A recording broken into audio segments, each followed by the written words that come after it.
तो आज की क्लास अपन जो है लास्ट क्वेश्चन डिस्कस करेंगे जो अपने मेंस में और नीट में आए हुए क्वेश्चंस हैं। मैग्नेटिज्म एंड मतलब मूविंग चार्ज और मैग्नेटिज्म यानी कि magnetic field of electric current से रिलेटेड जो जो क्वेश्चंस हैं जो आए हुए हैं। मैग्नेटिक फील्ड से रिलेटेड कुछ क्वेश्चन में इसके पहले वाले लेक्चर्स में डिस्कस करवा चुका हूँ। इसमें अपन डिस्कस करेंगे मैग्नेटिक फोर्स से रिलेटेड क्वेश्चंस को। जैसे कि सबसे पहला क्वेश्चन जो अपना है, this is the first question. ये अपन डिस्कस कर चुके हैं क्लास में भी। और ये क्वेश्चन जो है आपका, cylindrical conductor of radius R is carrying a constant current, the flux of the magnetic field with a distance d from the centre of the conductor is. देखो हमारे पास एक सिलिंड्रिकल कंडक्टर दिया हुआ है जिसकी रेडियस r है। Question में हमसे क्या कहा गया है, सबसे पहले क्वेश्चन को समझते हैं। हालांकि ये विद इन सेकेंड इसका आंसर हमें मिलना चाहिए। क्वेश्चन में क्या कहा गया है कि हमें एक सिलिंड्रिकल कंडक्टर हमें क्वेश्चन में दिया हुआ है। तो ये मेरे पास एक सिलिंड्रिकल कंडक्टर है।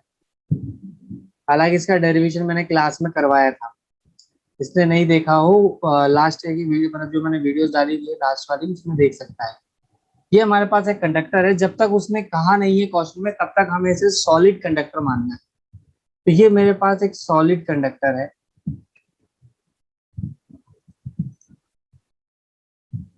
इसमें करंट फ्लो हो रही है आई, मान के चलते हैं इसमें जो करंट फ्लो हो रही है वो आई करंट इसमें से फ्लो हो रही है। इसकी जो रेडियस हमें दी हुई है वो आर दी हुई है। क्वेश्चन में हमसे पूछा है मैग्नेटिक फील्ड और डिस्टेंस डी के बीच में कर्व बताओ।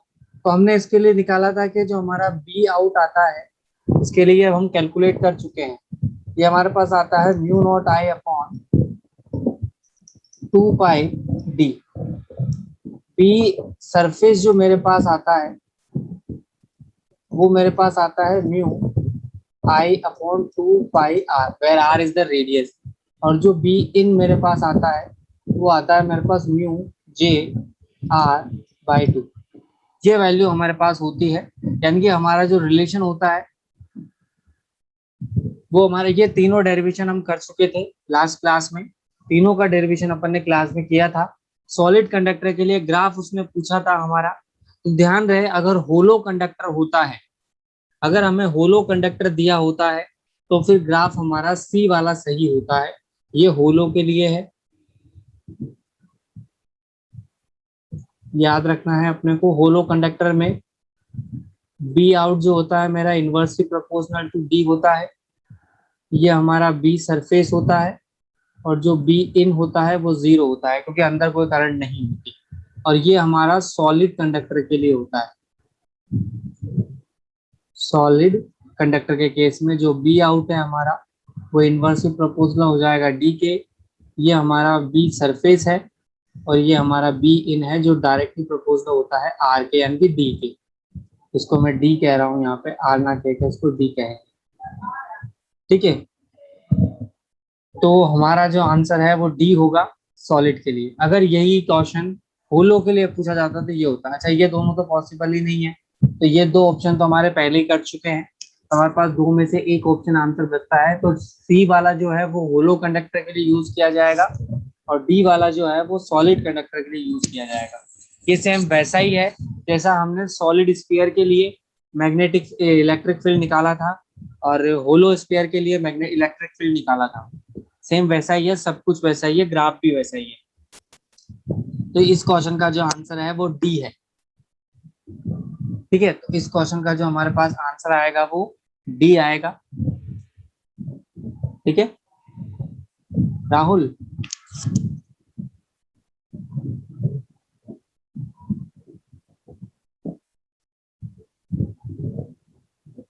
हेलो,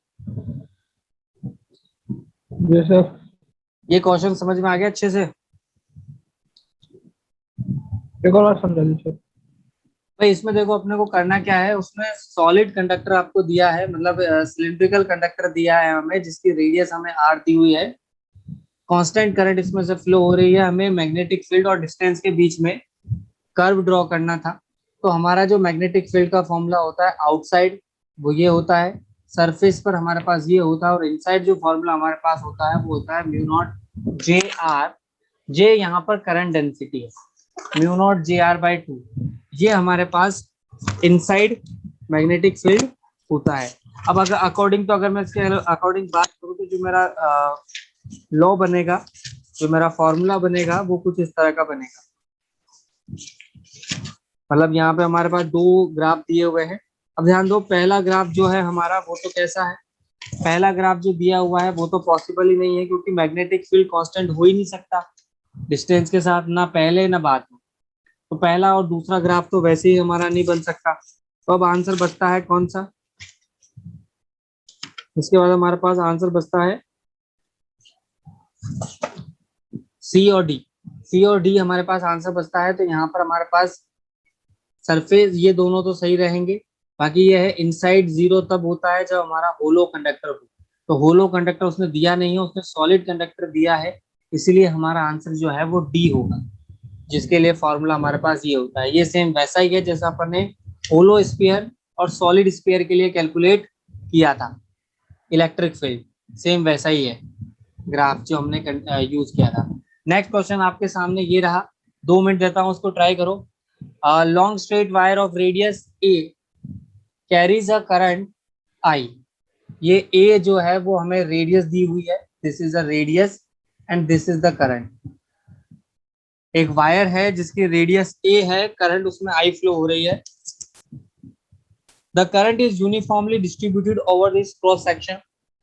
ठीक है, कोई दिक्कत नहीं है, क्रॉस सेक्शन में uniform. The ratio of magnetic field B and B dash at distance a by 2 and 2a from the axis of wire. अब ध्यान दो, हमारे को अभी जो अपन ने फॉर्मूला यूज किया है उसी से होगा। लॉन्ग स्ट्रेट वायर है मेरे पास, एक a by 2 डिस्टेंस पर मैग्नेटिक फील्ड मुझे दिया गया है b। मतलब हम कह सकते हैं कि ये हमारे पास एक वायर है, क्या बना देता हूं मैं, ये मेरे पास एक वायर है सिलिंड्रिकल, इस तरह से कुछ सिलिंड्रिकल, मैं इसको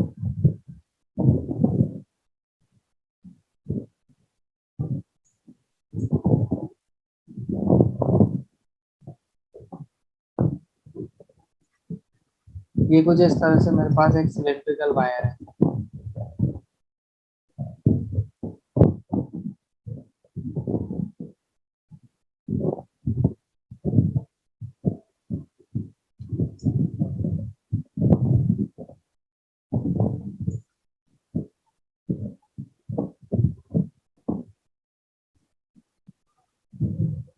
ठीक है, इसकी जो रेडियस हमें दी हुई है, ये इसका सेंटर है, सेंटर से एक लाइन पास हो रही है, मान के चलो कि ये सेंटर वाली लाइन है हमारी, जो सेंटर से पास हो रही है।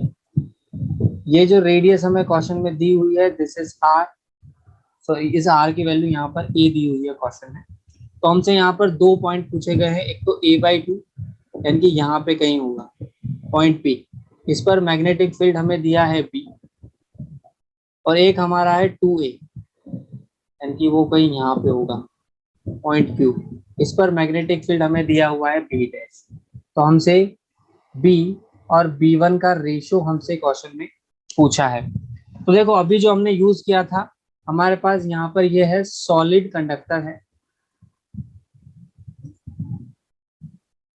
सॉलिड कंडक्टर है, सॉलिड कंडक्टर। अब देखो ध्यान से देखा जाए तो ये जो बी डैश है ये हमारा बी आउट होगा, और ये जो बी है ये हमारा बी इन होगा, क्योंकि तो कंडक्टर के अंदर है।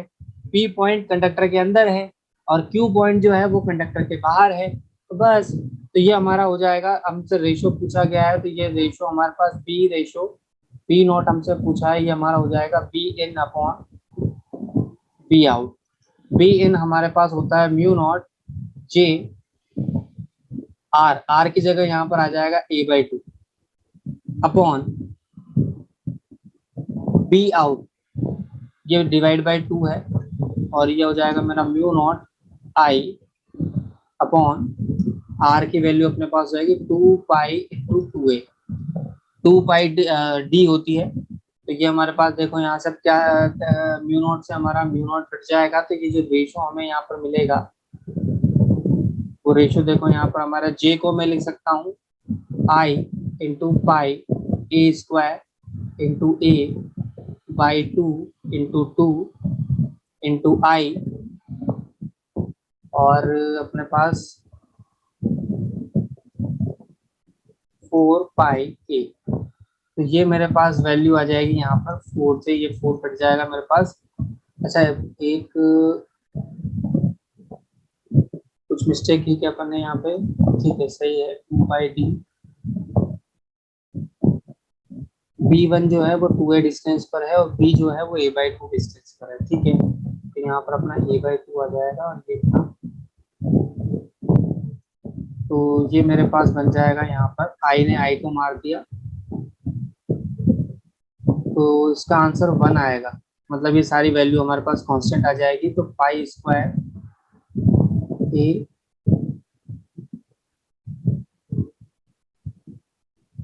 ये कौन सी वैल्यू थी यहाँ पे,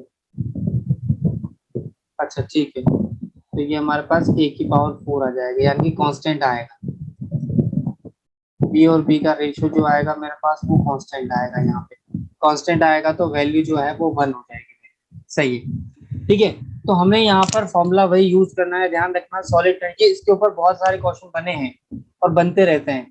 तो बी आउट जो होगा मेरा वो हो जाएगा mu not I upon 2 pi T. B surface जो है वो मेरा हो जाएगा mu not I upon 2 pi R, और जो म्यू इन है मेरा, बी इन जो है मेरा वो हो जाता है म्यू नॉट जे टी, यानी कि small R divide by 2। Small R वो डिस्टेंस है, जे की वैल्यू हम यहाँ पर क्या लिखते हैं, जे की वैल्यू हमारे पास होती है आई इंटू आर स्क्वायर, ठीक है। तो यहाँ पर ये जो सारी वैल्यू आती है हमारे पास वो कांस्टेंट आती है। अब ध्यान रहे यहाँ पर ये जो आर आएगा, स्मॉल आर आएगा, क्योंकि हम करंट डेंसिटी जो ले रहे हैं वो इसके कारण ले रहे हैं, तो ये स्मॉल आर आएगा यहाँ पर। तो ये जो स्क्वायर बनेगा ये भी a/2 का होल स्क्वायर बनेगा। तो जो भी वैल्यू आएगी वो कांस्टेंट आएगी, तो यहाँ पर जो हमारा आंसर आएगा वो 1 आएगा, ठीक है। तो इसमें जो आंसर आएगा मेरा वो 1 आएगा, क्योंकि रेशियो कांस्टेंट आ रहा है, क्योंकि पाई भी कांस्टेंट है, ए भी कांस्टेंट है, तो रेशियो हमारा कांस्टेंट आएगा, ध्यान रखना। तो ये 3 फॉर्मूले के ऊपर बहुत क्वेश्चन बनते हैं, और अगर यही होलो होता तो उस केस में बी इन जो है वो 0 हो जाता, अगर ये होलो होता तो बी इनसाइड जो है वो 0 हो जाता, इस बात का ध्यान रखना। तो 2 अलग अलग केसेस बनते हैं, होलो वाले भी और सॉलिड वाले भी। जनरली जो क्वेश्चन पूछे गए हैं वो सॉलिड पर पूछे जाते हैं। क्लियर हुआ है दोनों क्वेश्चन अच्छे से? This is clear? चलो क्लियर है तो फिर नेक्स्ट क्वेश्चन करो।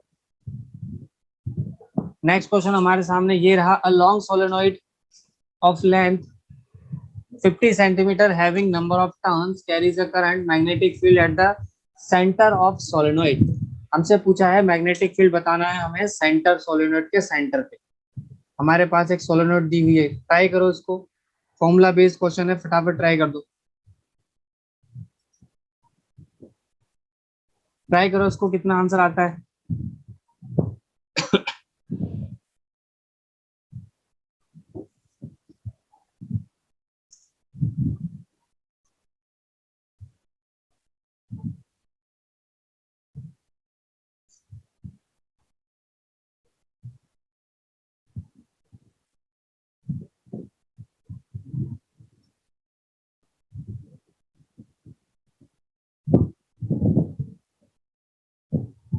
हुआ?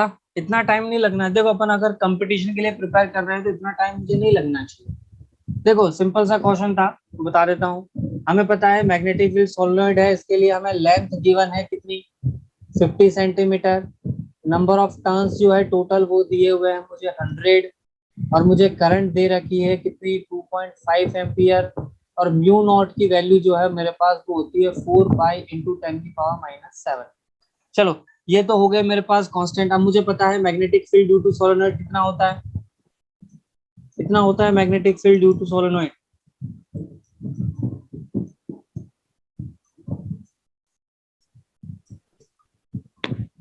Mu naught N I, N यहाँ पर होता है number of turns per unit length, तो इसको मैं लिख सकता हूँ म्यू नॉट एन, ये पर यूनिट लेंथ है, तो इसको एल से डिवाइड करोगे तो आपको ये मिल जाएगा टोटल नंबर ऑफ टर्न्स। मतलब यहाँ पर मुझे हर एक वैल्यू पता है, तो वैल्यू पुट कर दो 4 pi into 10⁻⁻7 into 100 divide by 50 into I की वैल्यू दी हुई है 2.5। तो ये मेरा कट जाएगा 2 टाइम, तो ये मेरा कट जाएगा 2.5 को इससे मल्टीप्लाई करोगे तो ये मेरा आएगा 5 इंटू 2 यानी कि मेरा आ जाएगा 25 इंटू 10⁻⁻7 टेस्ला। मेरा आंसर तो ये आ रहा है। अब पाई की जगह पाई की वैल्यू रख दो और सॉल्व कर लो, तो मेरे अकॉर्डिंग तो आंसर जो है वो ये आ रहा है। अब इसको सॉल्व करके जो भी आंसर होगा वो मैच कर लो। ठीक है, तो मेरे अकॉर्डिंग तो ये आंसर है इसका 25 × 10⁻⁻7। सिंपल सा क्वेश्चन था, ज्यादा कुछ है नहीं, सॉल्व कर लो इसको, आपको आंसर मिल जाएगा। मैच कर लेना आंसर को, जो भी आंसर हो पॉइंट आगे पीछे करके आप आंसर को मैच कर सकते हो, उसमें कोई बड़ी बात नहीं है। बाकी ये मेरे अकॉर्डिंग तो आंसर है। अब आंसर जो भी होगा वो 628 में, क्योंकि पाई की फॉर्म में तो हो नहीं सकता, क्योंकि 3.14 तो पाई की वैल्यू होती, और उसकी वैल्यू में तो हो नहीं सकता, क्योंकि पाई 20 से मल्टीप्लाई हो रहा है, तो पाई तो आंसर आएगा नहीं। सिंपल सी बात है, तो आंसर कुछ और होगा। मल्टीप्लाई कर लेना, सॉल्व करके जो भी आंसर आएगा वो आपका ये आंसर हो जाएगा। तो ये हमारे पास क्वेश्चन का आंसर था, सिंपल सा क्वेश्चन था। चलो नेक्स्ट क्वेश्चन चलते हैं। नेक्स्ट क्वेश्चन हमसे कहा गया है an arrangement of 3 parallel straight wires. हमें 3 वायर दिए गए हैं ए बी सी, जैसा कि डायग्राम में दिख रहा होगा। सेम करंट, तीनों में करंट जो है वो हमें सेम दी गई है और सेम डायरेक्शन में करंट फ्लो हो रही है, मतलब तीनों में एक ही करंट फ्लो हो रही है, सेम डायरेक्शन में हो रही है। अब डायरेक्शन आप इसको आउटवर्ड मान सकते हो, डॉट है, आउटवर्ड मान लो। तो according to direction magnetic field की डायरेक्शन भी सेम होगी दोनों के लिए। तो इसके कारण जो मैग्नेटिक फील्ड होगा, इसको मैं नाम दे देता हूँ बी ए के कारण डायरेक्शन क्या होगी इसकी, करंट की डायरेक्शन में इसको रखेंगे हम, करंट डायरेक्शन बाहर की तरफ है, तो मैग्नेटिक फील्ड जो है वो कुछ इस तरफ से होगा, इस डायरेक्शन में होगा, मतलब इस तरफ लगेगा इस पे मैग्नेटिक फील्ड। जो इस पर जो मैग्नेटिक फील्ड होगा बी ए, वो कुछ इस तरह से होगा, और सी के कारण जो मैग्नेटिक फील्ड होगा वो इस डायरेक्शन में होगा। कैसे निकाला मैंने, ये सारी चीजें अपन कर चुके हैं, सब कुछ कर चुके हैं। डायरेक्शन कैसे निकालते हैं करंट के लिए, magnetic field current carrying wire के लिए डायरेक्शन कैसे निकालते हैं, सीधा तरीका है, थंब को राइट हैंड की जो थंब है उसे करंट की डायरेक्शन में रखो, और हमारी जो कर्ल फिंगर है वो मैग्नेटिक फील्ड की डायरेक्शन को दे देती है। तो ये सिंपल सा तरीका होता है निकालने का, उसी से हमने इसकी डायरेक्शन निकाली है। तो बी ए हमारे पास कितना आ जाएगा, तो मैं यहाँ पर बी ए निकाल लेता हूँ, मैग्नेटिक फील्ड ड्यू टू ए, वो मेरे पास हो जाएगा, देखो mu naught I upon 2 pi, distance हमें दी हुई है डी। अरे भाई इसके कारण मैग्नेटिक फील्ड कितना हो जाएगा बी पॉइंट पर, mu naught I upon 2 pi D, क्योंकि इनफाइनाइटिवली लॉन्ग वायर है, इनफाइनाइटिवली लॉन्ग वायर है, मैग्नेटिक फील्ड जो है वो कितना हो जाएगा। अच्छा सॉरी, अपन को यहाँ पर फोर्स पूछा है, फील्ड नहीं पूछा, फोर्स पूछा है। यहाँ पर फील्ड की कैलकुलेशन मैग्नीट्यूड ऑफ फोर्स पर यूनिट लेंथ हमसे पूछा है,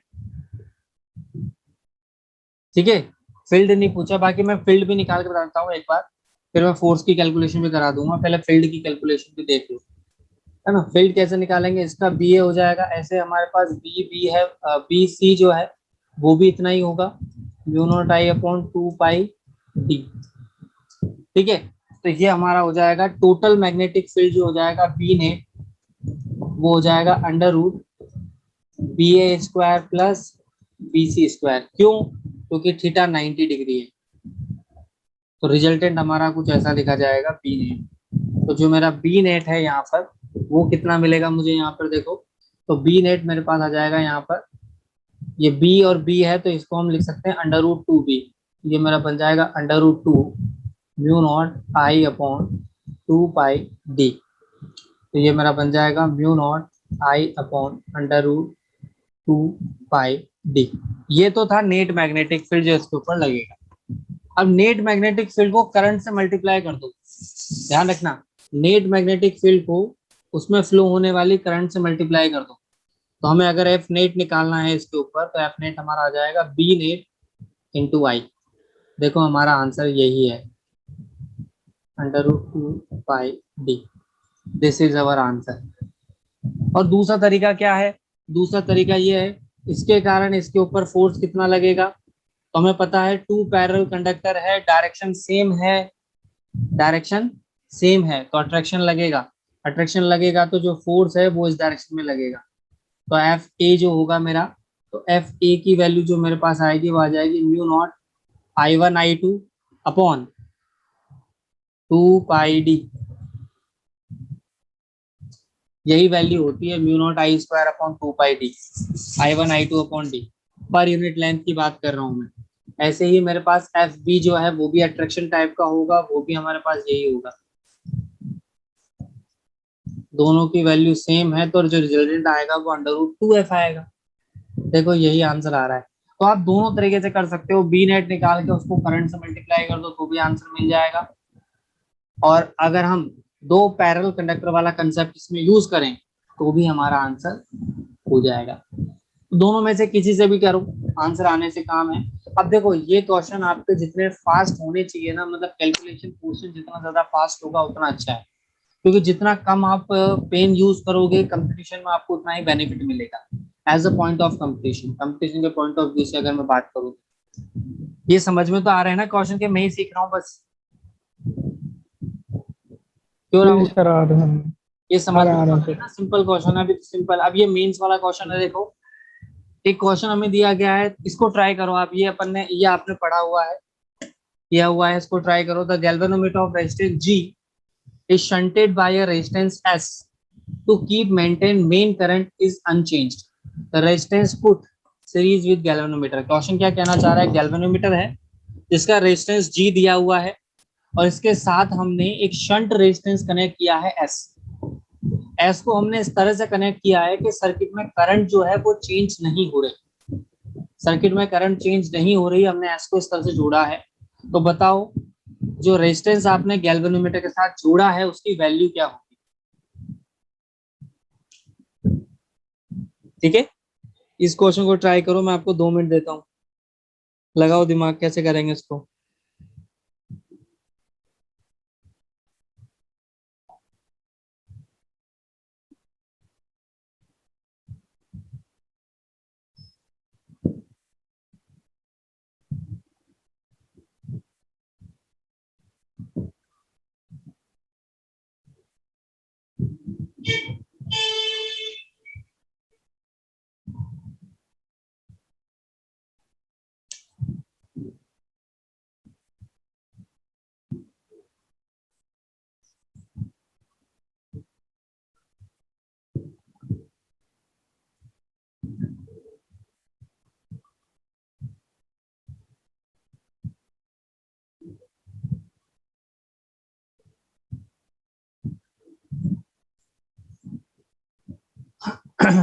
हुआ?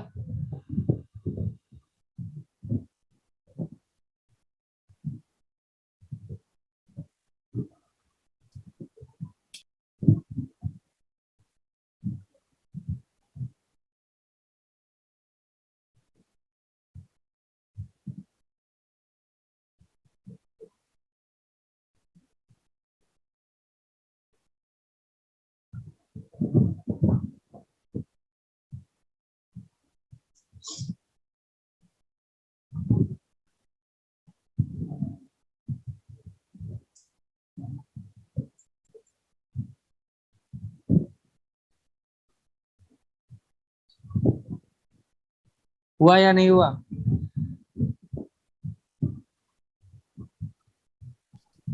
सी आ रहा है क्या सर इसका?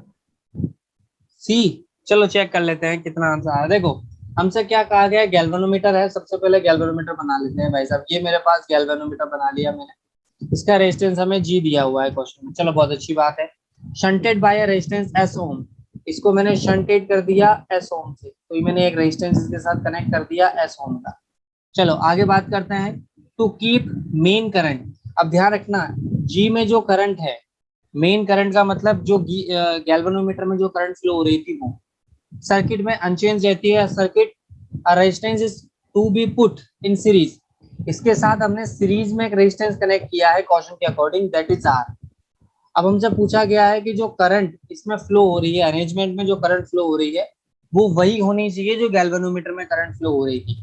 कहने का मतलब हम कह सकते हैं जो I है वो IG के बराबर रहनी चाहिए, ऐसा क्वेश्चन ने कहा है। तो उसके लिए हम कह सकते हैं कि जो हमारा नेट है, इसका जो नेट रेजिस्टेंस है वो बराबर होना चाहिए G के। तो हम लिख सकते हैं R plus G S upon G plus S. अरे ऐसा क्यों किया, समझ में आ रहा ही है? इज इक्वल टू जी। ऐसा क्यों किया? क्योंकि ये दोनों पैरेलल में है। इसका रिजल्टेंट हमारा हो जाएगा R1 R2 upon R1 plus R2, और ये सीरीज में है R के साथ, तो रिजल्टेंट जो आएगा वो इस तरह से आएगा। करंट बराबर है तो कट जाएगी, तो यहाँ से हमारे पास R की वैल्यू आ जाएगी G minus G S upon G plus S. तो यहाँ से G कॉमन ले लो, तो ये मेरा बन जाएगा G plus S minus S upon G plus S. S ने एस को मार दिया, तो हमारी जो R की वैल्यू आ जाएगी वो आ जाएगी जी square upon G plus S. तो हमारा जो रेजिस्टेंस आया वो आ जाएगा जी स्क्वायर जी प्लस एस। ध्यान रखना, क्वेश्चन को हमेशा पढ़ो पहले पूरा, और वो क्या कहना चाह रहा है उसके ऊपर विचार करो। क्वेश्चन के अकॉर्डिंग डायग्राम बनाने की कोशिश करो। एक बार डायग्राम बन जाएगा तो क्वेश्चन आसान हो जाएगा। क्वेश्चन की कंडीशन, तो इसका जो आंसर है वो डी है। डी इसका आंसर, सही आंसर है। चेक कर लेते, वही है, डी ही है। ठीक है, तो सही आंसर जो है इसका वो डी है। तो इसमें सिंपल सा कंसेप्ट ये था कि हमें ये डायग्राम बनाना था, और क्वेश्चन ये कहा गया था कि करंट बराबर है, मेन करंट का मतलब गैल्वेनोमीटर की करंट होती है। ध्यान रखना, मेन करंट का मतलब गैल्वेनोमीटर की करंट होती है, तो वो जी के बराबर होनी चाहिए। कहने का मतलब अगर हम यहाँ से वोल्टेज दोनों के बराबर करें तो आई से आई कट जाएगा हमारा, क्योंकि करंट सेम है। वो तभी हो सकती है जब रेजिस्टेंस सेम होंगे। अगर रेजिस्टेंस अलग अलग होंगे तो करंट अलग अलग होगी ही होगी। क्लियर हो गया ये? चलो इसको ट्राई करो, इस क्वेश्चन को ट्राई करो। Current sensitivity of a moving coil galvanometer is, 2 minute देता हूं, उसको ट्राई करो क्या आंसर आता है।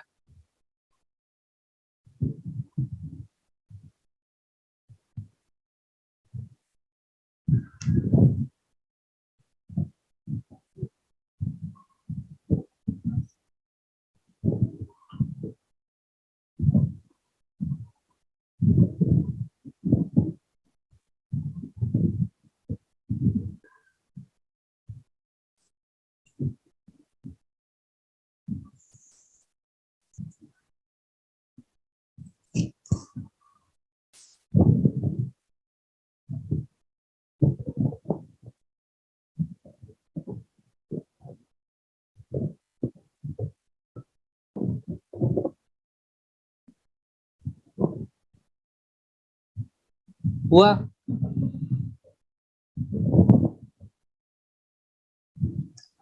40 ओम आ रहा है सर। 50 ओम? 40 चलो चेक कर लेते हैं कितना आ रहा है। देखो हमसे क्या कहा गया है, करंट सेंसिटिविटी हमें क्वेश्चन में दी गई है 5 डिवीजन मिली एम्पियर में। ठीक है, ये 1 मिली एम्पियर में दी हुई है हमें, और ये जो हमें दिया हुआ है वोल्टेज वो हमें दिया गया है वोल्ट में। तो मेरे पास दो तरीके हैं, या तो जो वोल्टेज सेंसिटिविटी है उसको भी एम्पियर में कन्वर्ट कर लूं, या फिर जो वोल्टेज सेंसिटिविटी है उसे मिली एम्पियर में कन्वर्ट कर लूं। तो सबसे पहले तो मैं करंट सेंसिटिविटी को रहने देता हूँ सेम, 250 है इसका आंसर। देखो करंट सेंसिटिविटी जो होती है मेरे पास, ये मेरे पास होती है, इसकी वैल्यू अगर मैं बताऊं करंट सेंसिटिविटी की, तो ये मेरे पास होती है एन बी ए अपॉन के। के यहाँ पर कांस्टेंट होता है, तो ये जो वैल्यू मेरे पास होती है that is N B A by K. ये सब हमारा कांस्टेंट होता है। जो वैल्यू मुझे यहाँ पर दे रखी है 5 डिवीजन पर मिली एम्पियर। चलो वोल्टेज सेंसिटिविटी की अगर मैं बात करूं तो ये मेरे पास होती है एन बी ए अपॉन के इंटू आर जी। ये मुझे क्वेश्चन में दी गई है 20 डिवीजन पर वोल्ट, तो इसको मैं कन्वर्ट कर लेता हूं, तो ये मेरा हो जाएगा 20 × 10⁻³ मिली वोल्ट में कन्वर्ट कर लिया मैंने इसको, इसमें कन्वर्ट कर लिया मिली वोल्ट में, ताकि मेरे को दोनों, क्योंकि जाहिर सी बात है कैलकुलेशन करनी है, दोनों वैल्यू सेम होनी चाहिए, इस बात का हमें ध्यान रखना है। अब दोनों को डिवाइड करो। देखो अगर मैं इसको आई एस कह देता हूँ, करंट सेंसिटिविटी इसको वी एस कह देता हूँ। तो देखो I S upon V S अगर मैं निकालूं तो मेरा कितना आ जाएगा, देखो एन बी ए अपॉन के इंटू एन बी ए अपॉन के इंटू आर जी, ये सब कट जाएगा मेरा, तो ये मेरा आर जी के बराबर आ जाएगा। तो रेजिस्टेंस ऑफ गैल्वेनोमीटर हमसे पूछा गया है, तो ये हमारा होता है I S upon V S. चाहो तो आप इसको डायरेक्ट याद भी रख सकते हो। तो ये मेरे पास हो जाएगा, देखो 5/20 × 10⁻³ तो ये मेरा हो जाएगा 5000 divide by 20, that will B 250 ओम। तो जो रेजिस्टेंस ऑफ गैल्वेनोमीटर हमारे पास आएगा वो आएगा 250 ओम। क्लियर? तो ये फॉर्मूला आप डायरेक्ट भी याद रख लेना। और नॉर्मली हमारे पास V is equal to I by R होता है, तो यहाँ से R जो होता है वो मेरा वो I बाई V हो जाएगा।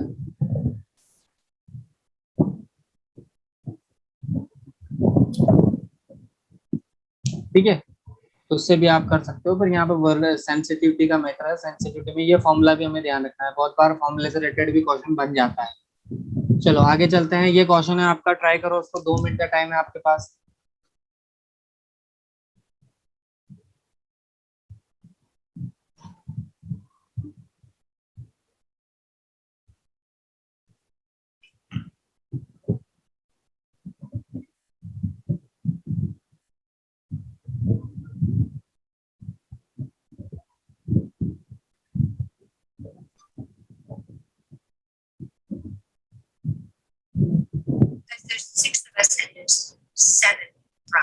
ओफ है, ध्यान रखना है यहाँ पे, ओफ है ये। In an emitter, 0.2% of main current passes through the galvanometer. If the resistance of galvanometer is G, resistance of ammeter will be। हमसे resistance of ammeter पूछा है।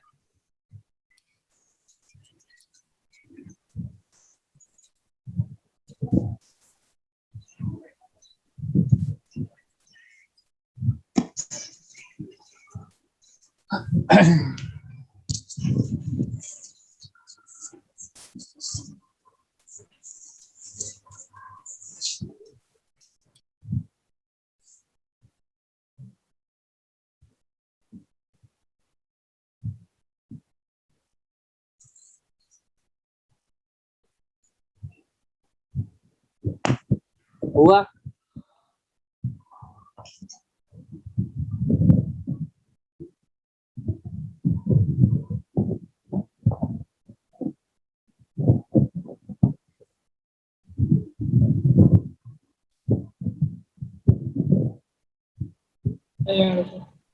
हाँ, क्या आंसर आ रहा है? नहीं समझ में नहीं आ रहा। चलो क्वेश्चन समझते हैं। क्वेश्चन में क्या कहा गया, सबसे पहले तो एक एमीटर की बात की है, तो एमीटर बना लेते हैं। भैया एमीटर कैसे बनता है? गैल्वेनोमीटर हमारे पास है जी, इसके पैरेलल में एक रेजिस्टेंस कनेक्ट किया जाता है जिसे हम कहते हैं एस। ये कॉम्बिनेशन जो होता है ये हमारा एमीटर होता है। This is ammeter. हमसे इसका रेजिस्टेंस पूछा है, मतलब इस पूरे सिस्टम का रेजिस्टेंस सबसे पूछा है। तो हमसे पूछा है हमारे अकॉर्डिंग, यहाँ लिख देता हूं मैं, रेजिस्टेंस ऑफ एमीटर जो होगा मेरे पास,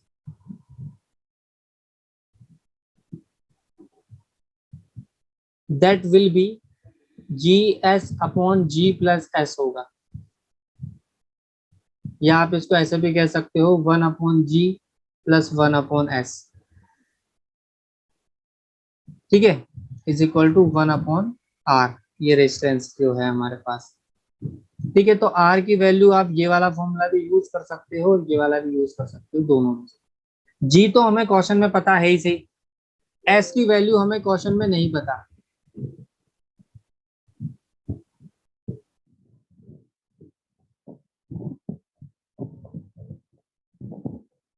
देखो, तो ये हमारे को अब सबसे पहली बात तो हमें S की वैल्यू पता करनी पड़ेगी, तो ही हमारा रेजिस्टेंस आ सकता है। हमसे ये R पूछा गया है, G हमें क्वेश्चन में गिवन है, S मुझे नहीं पता, तो S निकालना पड़ेगा। S कहाँ से निकालेंगे? साथ क्वेश्चन से। क्वेश्चन में क्या कहा कि मान के चलो कि ये करंट I है, तो हमसे क्वेश्चन में कहा गया है कि जो टोटल करंट है, यानी कि जो मेन करंट है, उसकी 0.2% गैल्वेनोमीटर में जा रही है। मतलब यहाँ पर करंट कितनी जा रही है, 0.2% ऑफ आई। तो यहाँ बची कितनी करंट, तो यहाँ जाएगी भैया 0.8% ऑफ आई। आया ना, बोलो।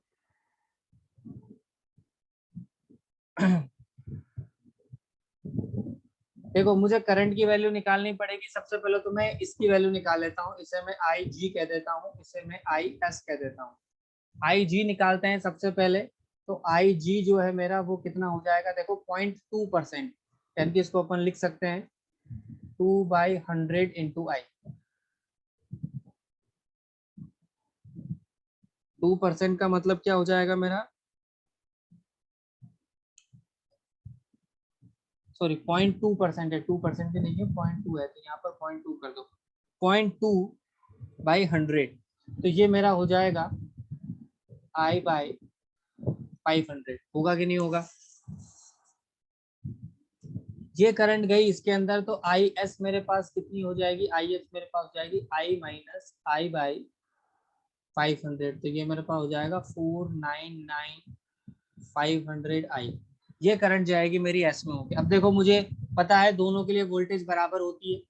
दोनों के लिए वोल्टेज बराबर होती है क्योंकि पैरेलल कॉम्बिनेशन है। तो हम लिख सकते हैं I S into S should be equal to I G into I, मतलब जी। अरे भाई, दोनों के लिए वोल्टेज बराबर होगी तो यहाँ से मुझे एस मिल जाएगा। तो एस मेरे पास आ जाएगा I G upon I S into G. Clear, बस खत्म। अब एस की वैल्यू मैं यहाँ इधर साइड में देता हूँ। तो एस मेरे पास कितना आ जाएगा, देखो आई जी अपना आ रहा है कितना, I/500। तो ये लिख देता हूँ मैं I/500 इंटू, ये मेरे पास है 499I/500 इंटू जी। तो आई ने आई को मार दिया, 500 है, 500 को मार दिया, तो एस मेरे पास आ जाएगा G/499। चलो, एस मिल गया। अब मुझे सब कुछ मिल गया। बस एस मिल गया तो हम 1/r वाला फॉर्मूला लगा लेते हैं। 1/r is equal to 1/g plus 499/g। तो ये मेरा हो जाएगा 500/g। तो आर की वैल्यू मेरे पास आ जाएगी G/500। तो इसमें मेन ट्विस्ट जो था, सबसे पहले तो परसेंटेज वाला था। बच्चा परसेंटेज में कंफ्यूज हुआ, पहली बात। दूसरा क्वेश्चन, दूसरा कंसेप्ट ये था, बच्चा डायग्राम नहीं समझ पाया, यानी कि वो क्वेश्चन की लैंग्वेज में नहीं, थोड़ा सा कंफ्यूज हो गया। तो लैंग्वेज में कंफ्यूज होने जैसा ऐसा कुछ भी नहीं था यहाँ पे। सी ऑप्शन जो है वो इसका आंसर यहाँ पे हो जाएगा। तो ये हमारा क्वेश्चन था जिसमें हमसे रेजिस्टेंस पूछा था, एमीटर का टोटल रेजिस्टेंस हमसे पूछा था, ध्यान रखना। बहुत से बच्चे शंट समझ लेते हैं और शंट समझते हुए ए को आंसर दे देते हैं। बहुत से बच्चों ने आंसर ए भी लगाया है इसमें। तो मेन का क्वेश्चन है यार, इतना इजी तो नहीं हो सकता, थोड़ा सा तो सोचना पड़ेगा अपने को उसके बारे में। तो ए ऑप्शन आपको इसलिए दिया गया था सिर्फ कंफ्यूज करने के लिए। बहुत से बच्चों ने लगाया भी होगा क्योंकि वो शंट रेजिस्टेंस की वैल्यू कैलकुलेट करके मस्त हो गए थे। राहुल भाई साहब, क्लियर हुआ ये। जी सर, हो गया। चलो आगे बढ़ते हैं। नेक्स्ट क्वेश्चन आपके सामने है, आपकी कंप्यूटर स्क्रीन पर ये रहा। चलो शुरू करो इसे। A millivoltmeter of 25 millivolt range is to be converted into an ammeter of 25 milliampere. The value of necessary shunt will be।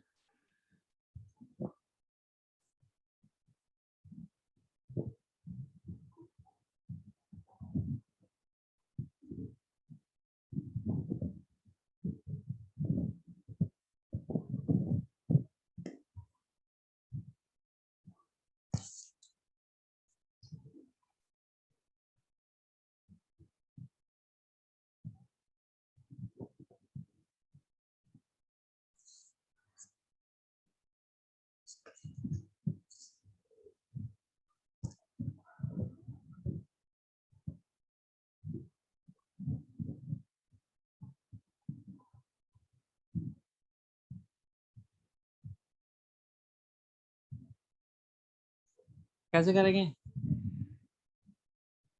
एक देखो सबसे पहला क्वेश्चन में क्या कहा गया है, एक वोल्ट मीटर है, उसको मुझे एमीटर में कन्वर्ट करना है। रेंज आपको दोनों की दी हुई है, वोल्ट मीटर को एमीटर में कन्वर्ट करना है, ध्यान रखना। गैल्वेनोमीटर को एमीटर में नहीं करना, वोल्ट मीटर को एमीटर में कन्वर्ट करना है। बताओ नेसेसरी शंट क्या हो जाएगा।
देखो, हालांकि इसमें आप सीधा सा फॉर्मूला यूज कर सकते हो, V बाई आई करके आपको रेजिस्टेंस मिल जाएगा, नेसेसरी शंट आपको मिल जाएगा डायरेक्ट, करना चाहो तो ये याद भी रख लेना। हालांकि मैं इसका आपको कंसेप्ट भी बता दूंगा, बट इसको याद रख लेना। अगर कभी मुझे वोल्ट मीटर को एमीटर में कन्वर्ट करना हो, कैसे करेंगे वो भी बताता हूँ। तो उसके लिए जो रेजिस्टेंस होता है मेरे पास, वो होता है V G बाई आई जी, यानी कि जो वोल्ट मीटर की वोल्टेज आपको दी हुई है, इन दोनों को डिवाइड करके भी आप आंसर निकाल दो तो आ जाएगा। मिली वोल्ट है 10⁻³ मिली एम्पियर है। एक मिनट, इसमें या तो एक वैल्यू आपको मिली एम्पियर की जगह एम्पियर में होनी चाहिए, क्योंकि दोनों मिली में होंगे तो कट जाएंगे, फिर तो आंसर 1 आएगा अपना।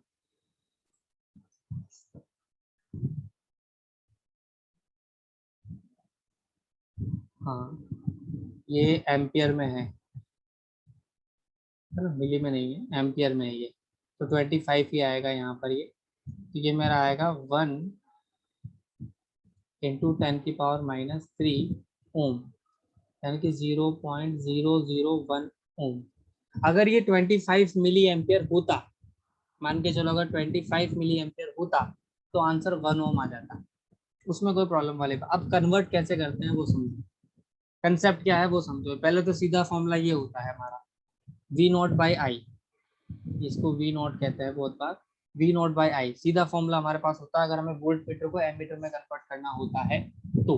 कैसे करते हैं, सबसे पहले वोल्ट मीटर की बात करते हैं। तो ये मेरा गैल्वेनोमीटर, ये मेरा रेजिस्टेंस, इसको मैं एस नाम दे देता हूँ। तो ये तो मेरा वोल्ट मीटर हो गया। इसको एमीटर बनाना है तो भैया एक रेजिस्टेंस कनेक्ट करना होता है जिसे हम कहते हैं आर। ये मेरा एमीटर होता है, दिस इज अवर एमीटर। ये पूरा एक वोल्ट मीटर था। कन्वर्ट करने का तरीका जो, अच्छा इसने 25 मिली एम्पियर के अकॉर्डिंग आंसर दिया हुआ है तो 1 है ना। इसने जो आंसर दिया है वो 25 मिली एम्पियर के हिसाब से है तो 1 है। अगर हम 25 एम्पियर के हिसाब से आंसर लेंगे तो ये आंसर आ जाएगा। तो क्वेश्चन में जो वैल्यू दी हुई है उसके अकॉर्डिंग आंसर 1 दिया हुआ है इसने, है ना, ध्यान रखना। तो वो ये लो 25 मिली एम्पियर से भी मैं आंसर लिख देता हूँ। तो यहाँ पर मिली एम्पियर से आंसर जो है 1 आ जाएगा, यहाँ पर 10⁻³ कर देंगे, फिर वो प्रॉब्लम नहीं है, वो तो आंसर आ गया अपने पास। अब यहाँ पे ये कन्वर्जन होता है, इसको सॉल्व करके हमें नॉर्मल सी बात है ओवरऑल वोल्टेज जो होती है वो बराबर करनी होती है। यहाँ पर वोल्टेज V1 है तो यहाँ पर भी वोल्टेज V1 हो जाएगी, यहाँ पर वोल्टेज V2 हो जाएगी। V is equal to V1 plus V2 हो जाएगा। अब यहाँ से हमें एक रिलेशन मिल जाएगा V1 का, यहाँ पे करंट गई I, यहाँ करंट जा रही है IG, यहाँ करंट जा रही है IS, यहाँ करंट जा रही है I। आई की वैल्यू जो लिखी जाएगी वो लिखी जाएगी आई जी प्लस आई एस। अब आई जी आई एस की वैल्यू जो लिखी जाती है वो कुछ इस तरह से लिखी जाती है। आई जी हमारा लिखा जाएगा, देखो, S V one, sorry V one by S, और ये मेरा लिखा जाएगा आई एस मेरा वी वन बाई जी, और ये मेरा लिखा जाएगा वी वन बाई एस। ये हमारे पास टोटल करंट हो जाएगी आई। और जो हमारा वी टू लिखा जाएगा वो लिखा जाएगा आई जी आर। तो वी टू जो है मेरा वो आ जाएगा यहाँ पर, देखो, V one by G plus V one by S into R. इस वैल्यू को यहाँ पुट करके v1 के टर्म में अपन v की वैल्यू को यहाँ पुट करके इस तरह से सॉल्व करके इसको निकाला जाता है। फाइनल आंसर जो हमारा r का बनता है वो कुछ इस तरह का बनता है। फिर हमें उसके ऊपर नहीं जाना, हमें सीधे से कंसेप्ट में, कंसेप्ट भी आपको बता दिया कि कन्वर्ट कैसे किया जाता है रियलिटी में, वो कुछ इस तरह से कन्वर्ट होता है। बाकी नॉर्मली जब भी ऐसा क्वेश्चन आपको मिले कि वो आपको एमीटर को वोल्ट मीटर में या वोल्ट मीटर को एमीटर में कन्वर्ट करवाए, दोनों के केस में हमारा आंसर यही आता है। ठीक है, तो यहाँ पर 1 ओम हमारा आंसर हो जाएगा। v बाई आई कर दो सिंपली, तो हमारा वोल्ट मीटर एमीटर में कन्वर्ट। ये एक स्पेशल टाइप का क्वेश्चन था जो नहीं मिलता अच्छी अच्छी जगह पे। चलो नेक्स्ट क्वेश्चन जो है आपका वो ये रहा। अ galvanometer has a coil of resistance 100 ohm and gives full deflection for 30 milliampere current.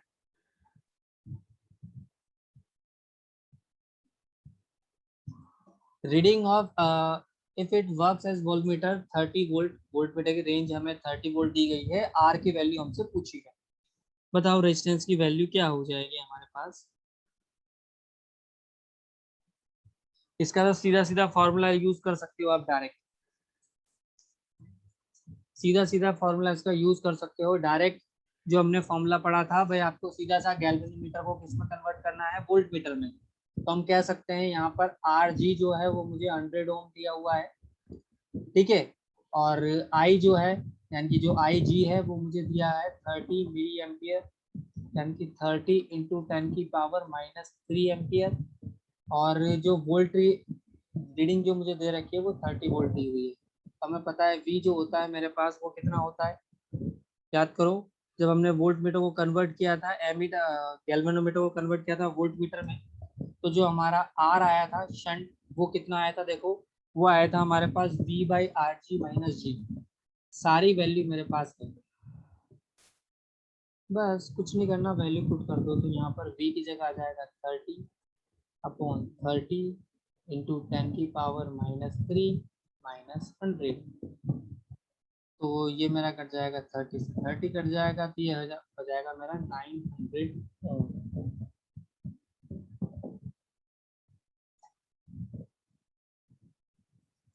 Clear. तो ये सीधा सा फॉर्मूला वाला क्वेश्चन था। इसमें एक बच्चा क्वेश्चन आप इसे कह सकते हो, मेरे अकॉर्डिंग तो बच्चा क्वेश्चन है ये, ऐसा कुछ इसमें था नहीं। अब आप देखे जाए तो लास्ट टाइम में जो क्वेश्चंस आए हैं वो कुछ ऐसे भारी क्वेश्चन नहीं आए, हालांकि क्वेश्चन बहुत सारे थे। जो जो मेरे को सेलेक्टेड जो मुझे अच्छे लगे वो मैंने आपको यहाँ पर डिस्कस करवाए, जो मेरे अकॉर्डिंग मुझे सही लगे। ठीक है, यहाँ तक, यहाँ पर आपका चैप्टर कंप्लीट होता है।